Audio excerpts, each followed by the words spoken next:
Hi everybody, my name is Liv Williamson. I'm a third-year Ph.D. student here at the Baker Lab, which is commonly known as the Coral Reef Futures Lab, here at the Rosenstiel School.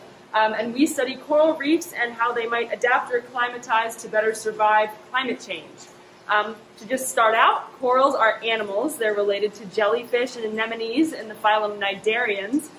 They have tentacles with a mouth in the middle, and they form colonies of genetically identical individuals that make these big, beautiful colonies that are great structure on the reef.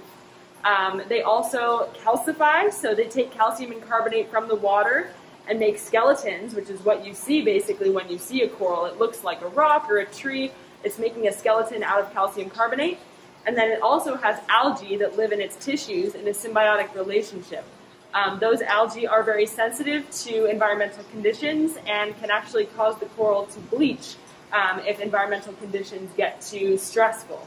That means that the coral will lose its algae and basically starve because it doesn't have that source of nutrition anymore.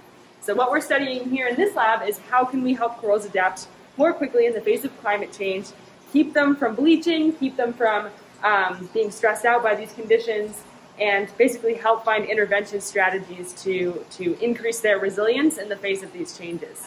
So I'm happy to show you some of the corals that we have here in the lab. We work with a number of threatened species that are native here to Florida and to the Caribbean. Here we have a group of fragments of the coral Orbicella faviolata. That's a mountainous star coral. It's been grouped into these small pores. Corals are really amazing because they're colonial animals that can actually continue growing when you fragment them. Here's a whole colony of a coral called Montastria cavernosa. You can see the polyps, the individual coral animals, are each of these little dots. There's a mouth in the middle, and if they're underwater, the tentacles would be out as well. So we work with both adult corals and juvenile corals to help increase their resilience to climate change. My research specifically is working with baby corals, juvenile corals, from the very beginning of their lives, trying to make sure that they take up more thermally tolerant algae, which will keep them from bleaching and allow them to keep surviving and growing and basically adding new genetic diversity to reefs.